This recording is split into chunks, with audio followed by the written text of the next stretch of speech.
Thank you very much, MK. Please stay there and have a seat along with the other speakers of the session. Please come up again, and we'll have questions and answers from the audience.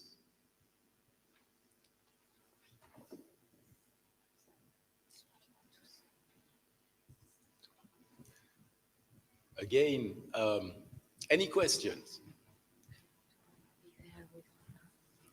Gabriela, and we'll have a microphone for you. A microphone that works, I mean.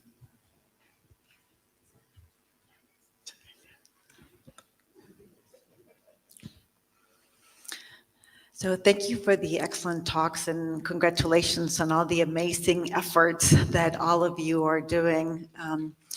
I wanted to ask, we had two great presentations on epilepsy, and I'm sure that you're already thinking about things in common. So what would be for you the next steps now that you have new friends in the world of genomics epilepsy? What would you do different after this meeting, which I think gives a reason for us to meet here?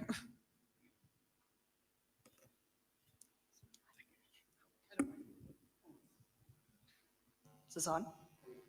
Yeah, great. So I think, like, reflecting on the lessons that we learned, I think right now in limited resource settings, I think doing a targeted panel of a small number of genes that are likely to have a high impact is something that I think should be highest priority. I think going into this, I think we thought that we would do many more genes and find more diagnoses for individuals.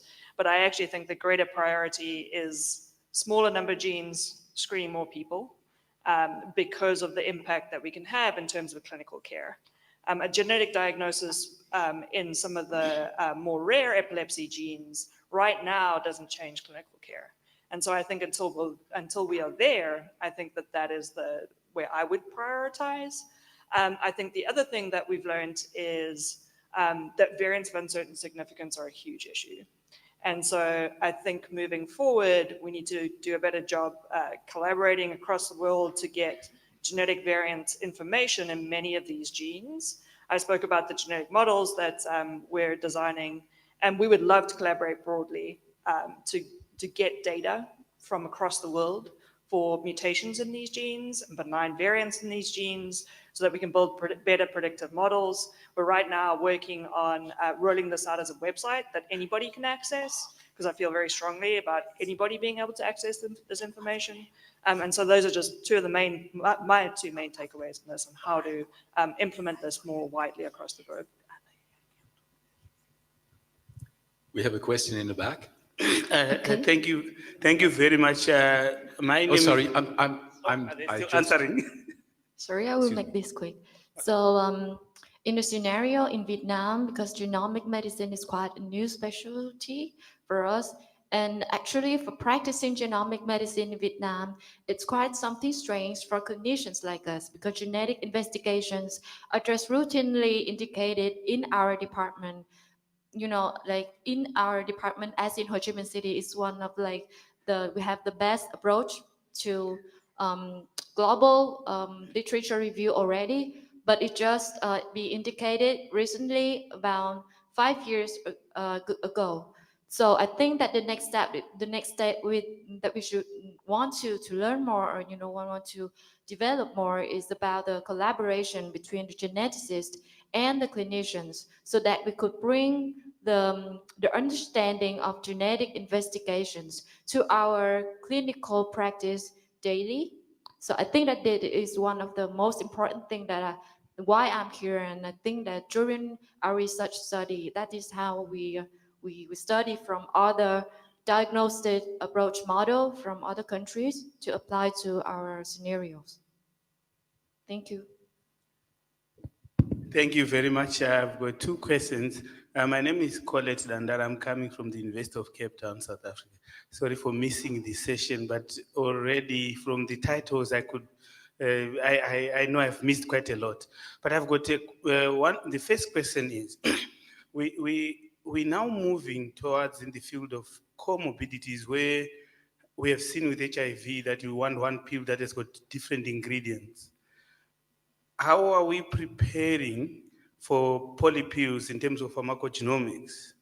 Because most of our studies currently have always been one entity, and then we look at the genes and all that.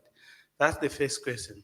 The second question, when you look at COVID-19 and the treatments that were branded about, do you think as pharmacogenomicists or geneticists, we were too silent during this trying to find the better treatments? Thank you very much.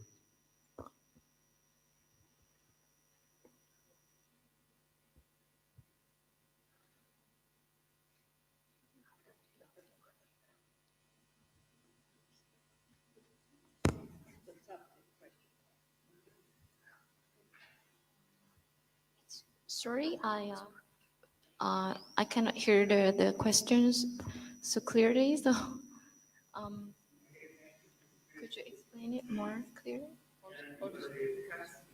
Yeah, yeah. My two questions are, the first one is, I think we have been fantastic in terms of moving towards looking at single drug entity and pharmacogenomics or genomic medicine. We're now moving towards, if you look at what is happening in HIV, we've got a single drug with different entities in there. We're moving now towards polypills. Are we ready in terms of the models that we have to be able to unleash the knowledge in pharmacogenomics so that we can have better polypills? The second question is in terms of COVID-19, if you look at the different drugs that were being trialed and all that, I think the voice of geneticists ourselves was too silent or absent from the floor. Do you agree with me or not? Thank you.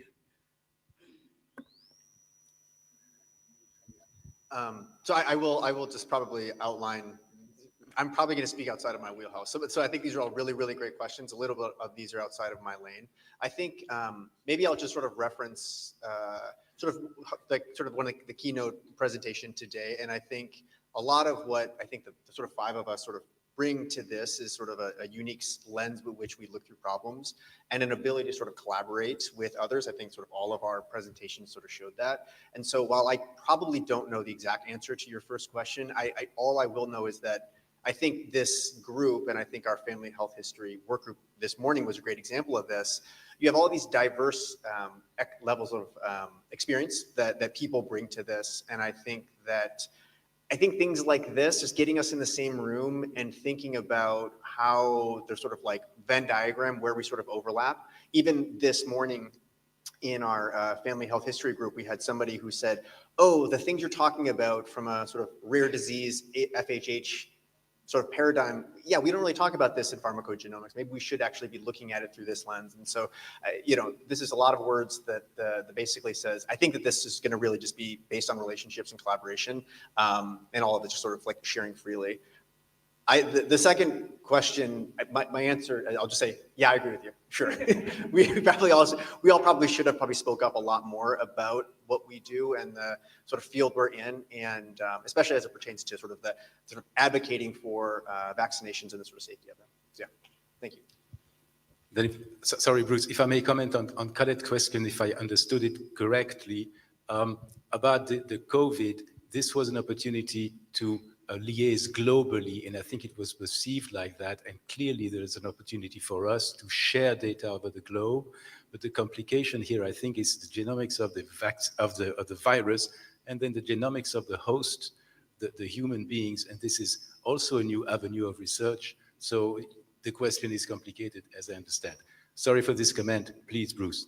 Yeah, this was originally a question for Shane and Pratiksha, but it probably could be answered by anybody up there, which is, I think I calculated that you have one medical geneticist per 15 million people in Nepal. And as you proceed with your survey and presumably generate some interest on the part of practitioners in using genomic medicine, you could be in a be careful what you wish for scenario, which is everybody would like to do it, but how do you conceptualize scaling the workforce in a way that will actually satisfy the interest that might be generated?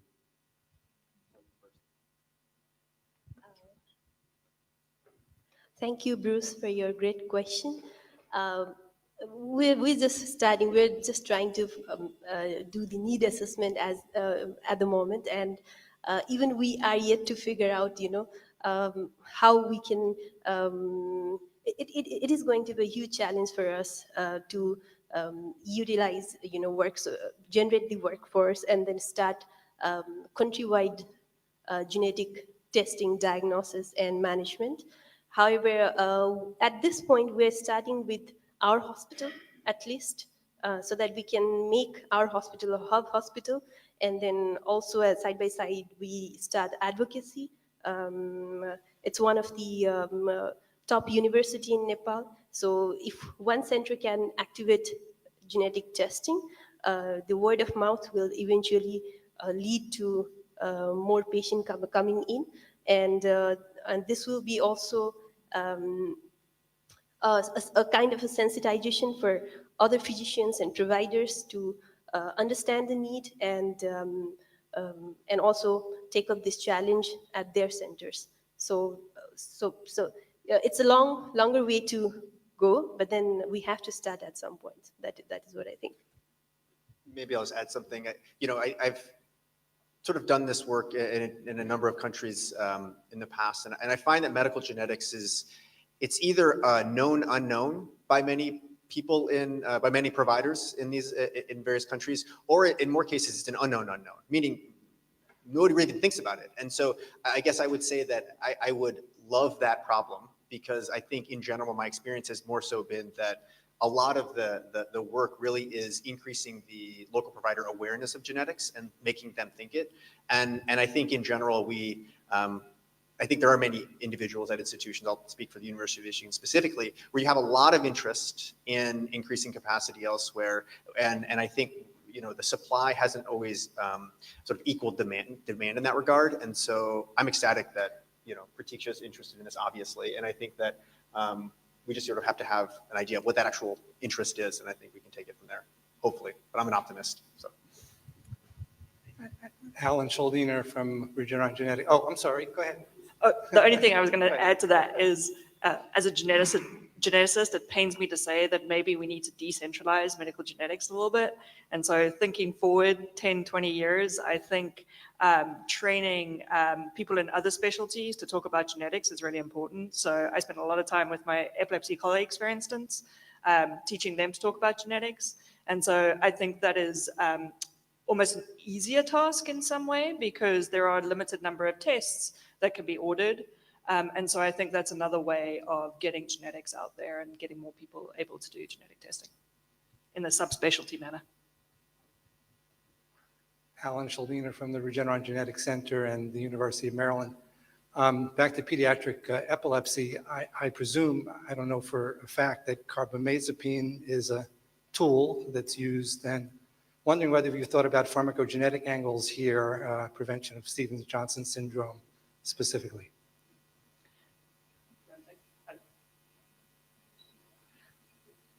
Okay, I'll give my answer. So yes, carbamazepine. I know at least at HICs and working in South Africa, so certainly they do test a priori, at least in HICs, for the words I can't say, that syndrome.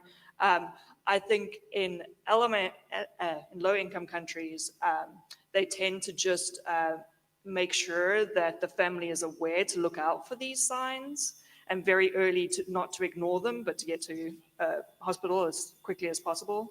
That's what happens in the settings that I'm familiar with, but maybe you. So your question was about how sorry, can you explain it?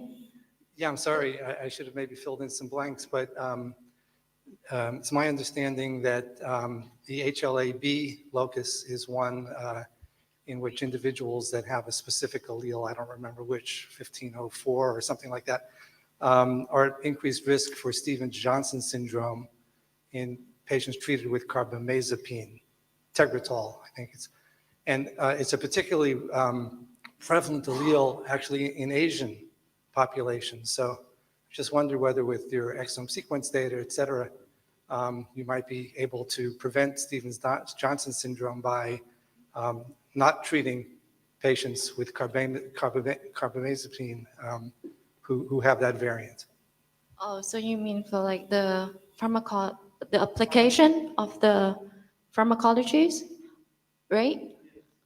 Yes, we have that in Vietnam. Like in some of our patients, we do the genetic testing, and we have the like um, the the mutation in SCN1A, and we do apply the change our therapeutic treatment based on the mutations that we have. And of course, we also apply to the literature review about what medications should be avoided or not.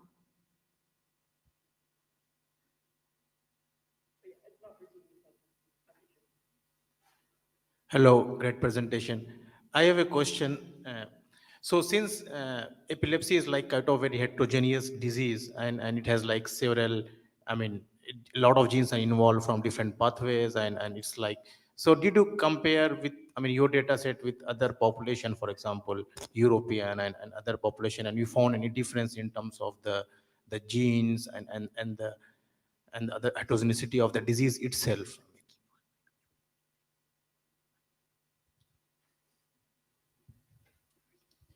So this is largely a de novo disorder, and so a priori, we did not expect there to be any differences in terms of the distribution of the types of genes that were mutated, and that indeed, at least so far, has borne out.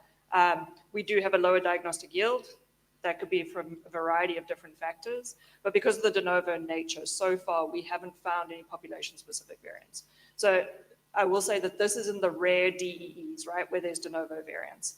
I think thinking about the contribution of the more common epilepsies, I think that could definitely be an open question. And there could be different genetic predisposing factors in different populations that we really haven't found yet, because most of the GWAS and those types of studies have really been done in European populations. And even there, the yield has been pretty low because they're a not diverse population. So I think there's lots of work to be done there as well. So I enjoyed all of your talks. I want to inject some Latin American perspective because that's probably not there, and we'll see what my colleagues here from Latin America say. But first of all, I think the issue of pangenomes of populations that haven't been studied, whether that's in Latin America, in Asia, or in Southern Africa, I think is critical and just needs to be done. Now to come back to Latin America and what MK was talking about, genetic counseling. The country I know well is Ecuador. There is not a single genetic counselor. All genetic counseling is done by medical doctors. And I can only tell you that I had a woman come with a karyogram to my office, not a medical doctor, and she wanted to talk to me about the diagnosis of her child. So it's a dire situation. I'd be surprised if that is very different in some of the other LMIC countries. So yes, we need more clinical geneticists, absolutely agreed. I think we need to move to whole genome sequencing. We need the pan-genome information, but then you need to relate the information that you have gathered in a culturally sensitive way to the family and possibly the patient. And the way I visualize that for myself, I think about the indigenous woman who lives at 2,000 or 3,000 meters in the Andes on a subsistence farm. Try and relate what the variant means that her child has. All she knows is that that child has a major problem.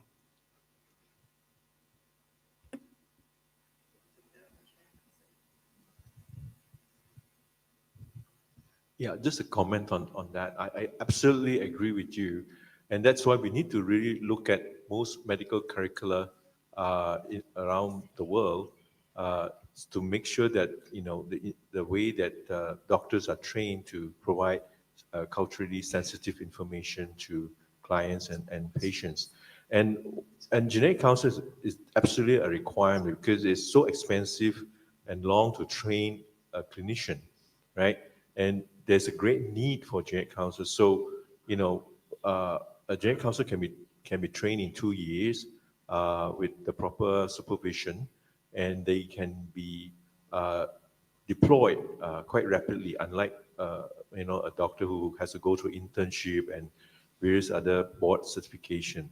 So I would really implore everyone to consider in the field of genomic medicine. I think we absolutely need to push for genetic counseling to be recognized and genetic counselors to be trained as fast as we can. Thank you. Hello. That's nice because I was expecting a question like this. So I continue and build on this idea about the critical role played by the genetic counseling and the sensitive information it has to be delivered.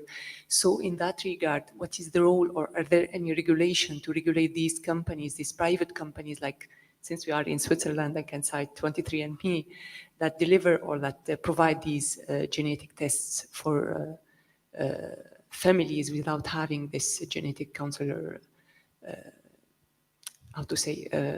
genetic counseling service properly done. Are there any regulations to that regard? Thank you. Thank you. If I may just rephrase, you're saying that people going for genetic testing without genetic counseling, is that right? Or having access to proper genetic counselor? A very, very astute observation. I put up the slide on direct to counseling, consumer testing as example. I get patients coming in now, they're not really patients because they've gone through a buccal swab and they mail it by mail to some company somewhere, and they get these results, and they're terrified because they were told that you're carrying a mutation in the BRCA gene, you got a mutation in cardiac arrhythmia genes, and it sort of terrifies them because they feel that they're going to die anytime, right?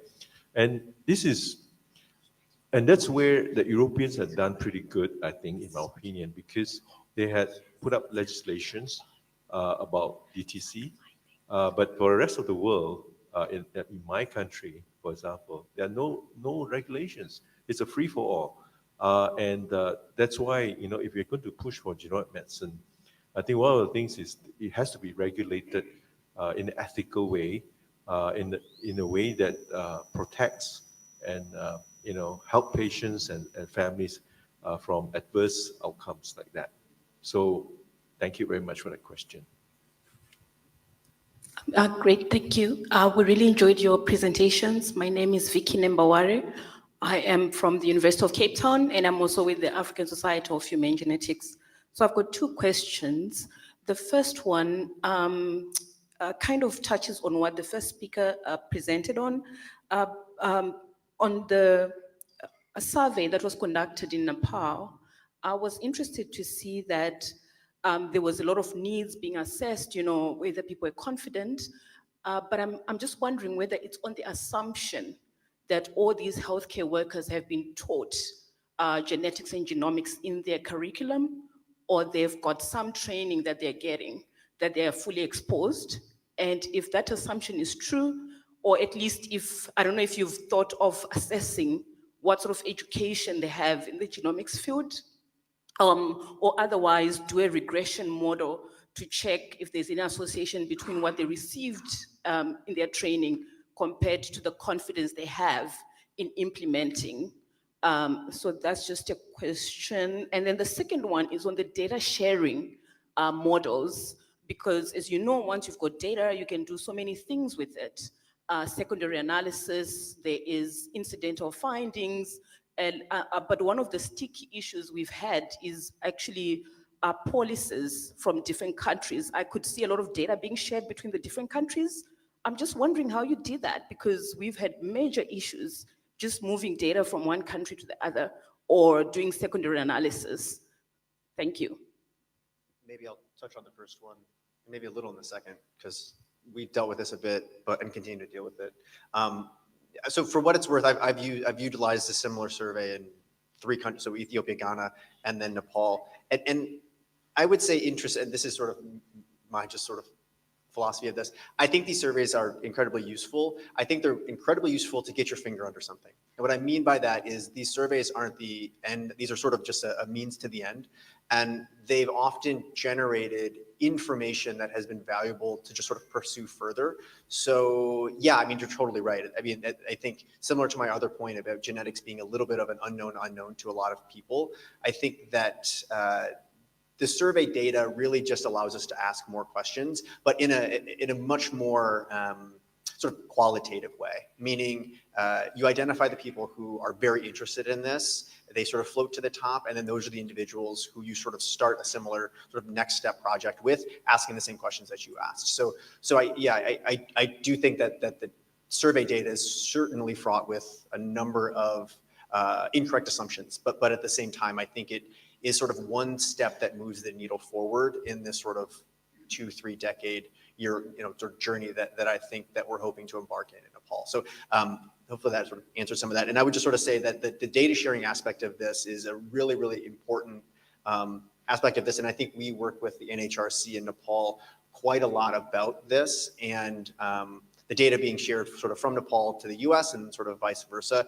But this is sort of something we've talked about from very, very early days. And we're just doing survey data. So this is, we haven't really even started with any amount of sort of human biological data. But I think that's, for us, another reason to sort of say, hey, let's just sort of keep any genetic testing ideally going forward in the clinical realm in country and not actually have to sort of share specimens. That's sort of ideal state, but like I said, I'm a sort of toxic optimist in that regard. And so this is why we're sort of aiming to train Prateeksha so she can just do it in country rather than sort of shipping it here to the US. So sorry, that was a bunch on that. I don't know if you have other thoughts about the survey. Thank you for your question. With regard to your first question, whether the physicians and providers are trained in genetics or not in Nepal. So I would like to address that question. In that question, see, the first basic genetic education which physicians and providers get in Nepal is during their undergrad education, which is MBBS, a bachelor's in medicine and bachelor's in surgery. They have to take a whole genetics block during their preclinical sciences. And afterwards, it's all clinical, but never focused on genetics as such. After the undergrad education, there is currently no postgraduate education available in Nepal. That's why I'm also trying to get trained outside of the country. So that is one fact. Second is, I appreciate your observation regarding regression analysis, and I think we should keep that in mind regarding the education level and their results. So we'll keep that in mind. And third, this is ethically approved by Nepal Health Research Council. So otherwise we wouldn't have been doing this survey at all. So it's for now it is ethically approved by Nepal. So that's all. Let me know if there is any question that I didn't address. I'd like to.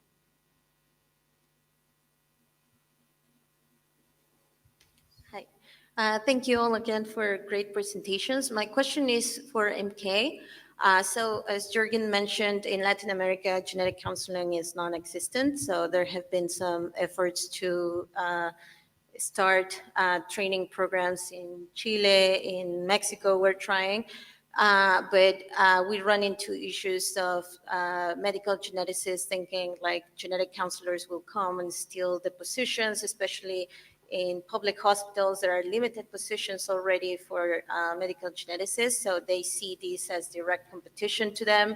And then also there's little interest from universities because they think this is not a needed profession, or that it won't attract a lot of people into these training programs. So how did you overcome these, or what are your insights in sort of these issues for implementing genetic counseling in these countries? Thank you, Claudia, for the question. That issue is the classic of what we encountered in most countries in Asia Pacific. It's always hostile, and there's a lot of distrust at the beginning. But one of the ways that we sort of try to assuage and make the situation better was to educate So we often make ourselves invited to workshops, and we give case illustration why genetic counseling is not the same as genetic information, which clinicians routinely do, because they feel that they are trained to talk to patients, and talking to patients is what they do all day. But genetic counseling is not. You will be dealing with people who are not your patient. They are asymptomatic people, people who are carriers, family members. They are not patients, right? They are clients. So on that note, I think the first thing they will be struck is that, oh, okay, they are not my patient. So I should not assume that I would know best, right? So that realization of educating our colleagues in the first place on what is genetic counseling is a very important thing that we need to do. So very often we are very humble. We go and say, let's talk about it. And very often you get buy-ins. And the second thing that we did was we tried to do mainstreaming, and that means they have a role to play, and not to say that we're going to take away all your patients and we're going to keep it from you and so on. So we said this is a teamwork, right? In genetics and genomics, in practically every field, is teamwork. There's multidisciplinary team involvement, and very often we mainstream. So for example, we have done several projects now where we educate our oncologists, and they will do mainstreaming for say gene panel testing for their patients, or sometimes they do somatic gene testing for breast tissue, breast cancer, for example. They might come up with a BRCA gene, then it will lead to another round of tests for germline testing, right? And this is important because we train them and say, look, if you get a positive results, the genetics team are ready to accept your referral, and we're happy to help you to deal with the patients and help counsel the patients. The genetic counselors are there. But if it's a negative results, they can actually do the result disclosure. You don't need a genetic counselor or a clinical geneticist. If you have a VUS, we are also happy to do the genetic counseling. So it's a teamwork, right? So on that, on these two approaches, the education part and mainstreaming, we help to slowly chip away the distrust.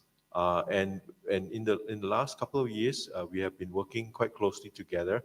And I think this should be one of the first few steps we have done. I think there's still a lot of work to be done, particularly in the medical curriculum, where we need to clearly highlight to, training in the terms of training of doctors, that genetic counseling is really different from what they normally train as a physician or clinician. Yeah, thank you. Hope that helps. We'll have one last question. I promise to make it quick. Just based on that, with the genetic counselling, as a genetic counsellor, I'm really happy to hear a lot of the conversation around this. But I know that it's hard in a lot of countries to get traction around getting genetic counsellors embedded into practice, or to get the education up and running as well.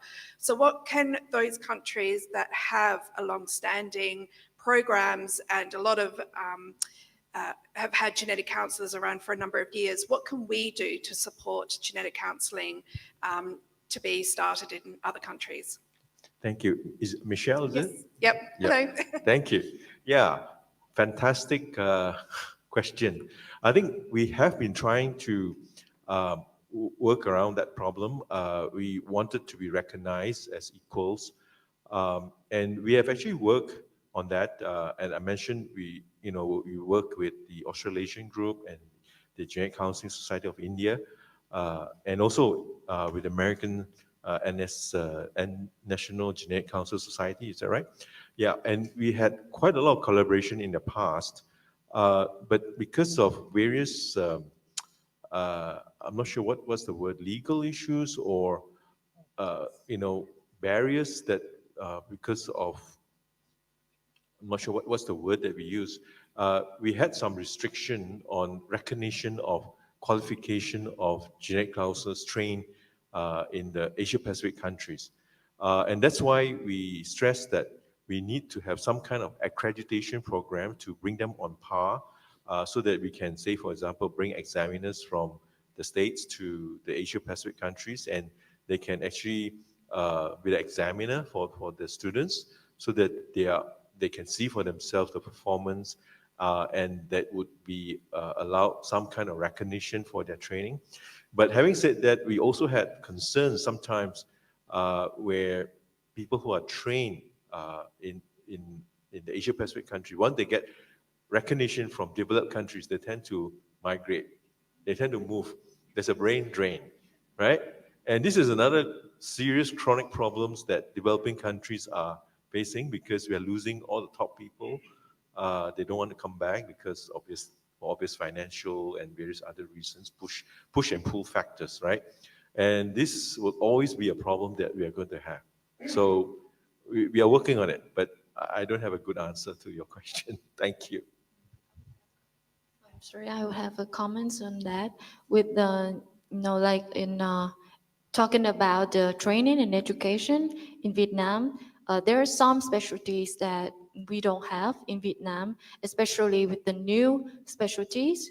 So that's why I think that explains the reason why the people in Vietnam and students, when we want to study some specialties that is related to high-level technology or advanced technology, they have to study abroad for the studying. And after that, there is no place to apply what they were studying in their countries, especially in our, in our environment with the limited resource countries. So that's why there's the brain drain, like what you were saying. On these important comments, I'm going to thank the speakers again for the excellent talks and thank you for this brainstorming, great discussion.